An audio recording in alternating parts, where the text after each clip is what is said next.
right hands or right legs? Should we chop your right hands or right legs? This was the question Diyalu and Nilambar had to answer.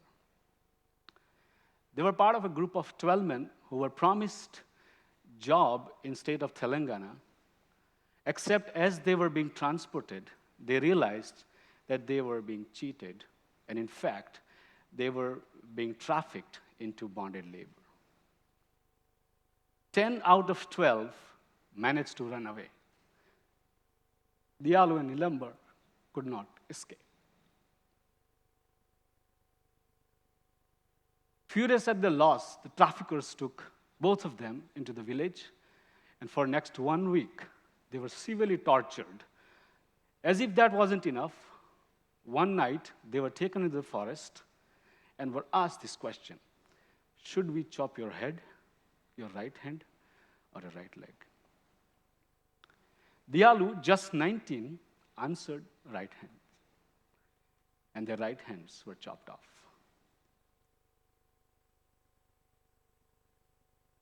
As they lay there unconscious, their traffickers, the criminals, enjoyed their night. After some time, as they regained consciousness, they requested for water. Allowed to drink from a nearby pond,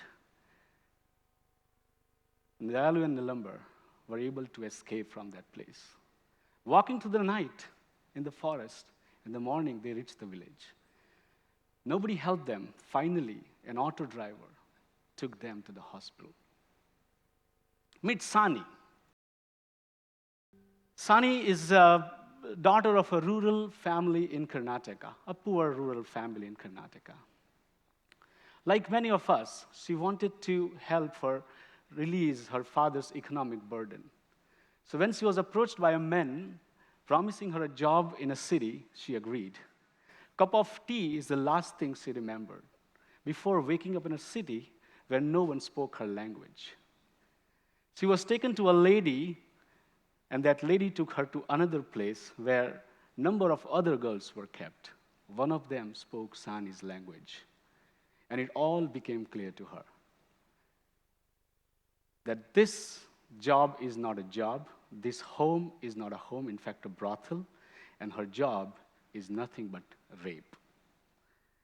Sani was just 15 years old. When rescued, Sani had been into that place, starved and exploited for 3 years. I was born in a small village in the state of Gujarat. My family lived outside of the village, and we served as laborers for neighboring landowners. Every morning, men would come and send us to work in brick kilns, in tobacco plantations, and construction sites. Humiliation, physical abuse, and exploitation were part of our lives. My father was not allowed to sit inside the classroom. He would sit outside and try to overhear what the teacher is teaching. My grandfather was forced to tie a branch around his waist. As the branch dragged behind him, it would serve as a broom to wipe away his footprints. He had to be that invisible. Today, we park cars outside of our homes. In those days, he will park that branch.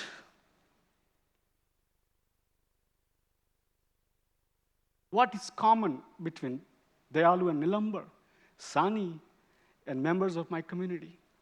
They were all poor and therefore weak and vulnerable. They all wanted to improve their situation, but instead, they were victimized by oppressors who took advantage of that poverty and violated them. And how common are these stories? As I'm speaking to you, 18.4 million people are currently trapped in our country in modern slavery. 18.4 million, equivalent to the population of Mumbai city. Bonded laborers are used all over India. They are used in brick kilns, in rice mills, in manufacturing industry, in manual labor, on fishing boats, in agarbatti making or incense stick making factories. They are brought in on false pretenses, and then they are abused. Sani is not alone. There are 3 million people are enslaved in commercial sexual exploitation. Out of that number, 40% are children, girls as young as 8 years old. They're exploited. You may be asking, why such things are happening in our country? I want to suggest, from my experience, 3 reasons to that. Number 1, behind every violence, there is a perpetrator. There is a greedy perpetrator who wants to violate them. Number 2, these perpetrators, they do not care or fear the law. And number 3, violence against the poor is extremely profitable. Global March Against Child Labor suggests that in India alone, $360 billion are generated by enslaving children into brothels. 360 billion equivalent to 1/5 of India's GDP. That is why this is happening. If you compare this number with top 10 Fortune 500 companies, top 10 Fortune 500 companies in 2016 made $223 billion all over the world. In India alone, slavery makes $360 billion. What are the effects of this violence? It is hurting people. People are raped, young girls are raped. They are suffering. I witness that every day. People are suffering and they are hurting. Not only that, our economy is suffering. This $360 billion is dragging us behind. It is not anyway contributing to further the cause of faster, equal, and inclusive growth. It is not. It is in fact dragging us behind. According to the World Bank, criminal violence reduces the economic productivity of a nation by 2 to 3 full percentage point of your GDP. It's not helping us anyway. So then what I'm suggesting, what do we do about that? What is the solution? I want to suggest 2 things. 1, our demand for development should not be met at the expense of the poor. The brick kilns that are enslaving men, women, and children to suffice the needs of India's dwelling and infrastructure are actually producing blood bricks. Those blood bricks are used to construct your homes. The rice bags that they are polishing and packing, filling your stomach. The internet cables that they are laying, helping you to be educated, more connected, more mobile.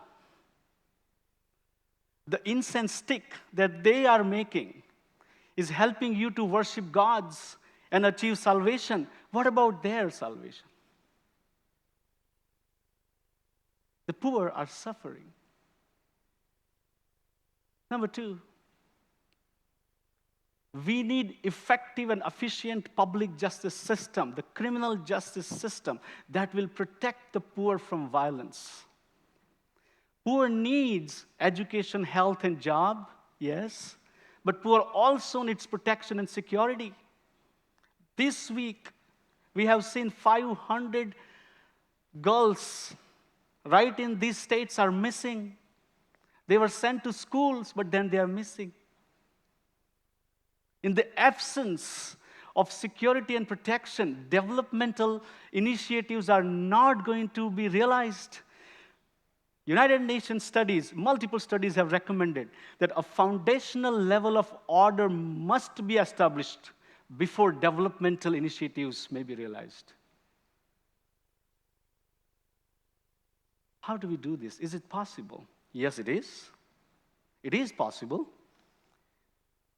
1990, when I visited Mumbai city for the first time, I witnessed horrible reality of hundreds of girls queuing up and were sold for sex. That time, there was no risk for the traffickers and the criminals. There was no fear of law. Late 90s, police and the judiciary started taking action. And in the last 15 years, the situation has changed dramatically. Walk to the same streets. You will not find a single young girl, minor girl, out available on the streets of Mumbai and sold for sex. It is possible. Sani's traffickers were convicted. Sani completed her studies, and she is now working as a nurse right here in this city. Dialu and Nilamber's traffickers were convicted. They were convicted for life imprisonment, the strongest sentence in Indian bonded labor case ever. It's possible. It's possible. And as for me, you see me, the branch is not dragging behind me. I am the proof that it is possible to end the violence against the poor. It is possible. The injustice and the violence that my grandfather and my father faced ends with me and will not go to my children. We need to believe that justice for the poor is possible. Nobel laureate Kailash Satyarthi says, the dream of development and the scandal of child slavery cannot coexist. Time is running out. It is now or never. We must not let history repeat itself or present stay the same. We must be the generation that says we will not benefit from the suffering of the poor. The violence against the poor must end with us. Thank you.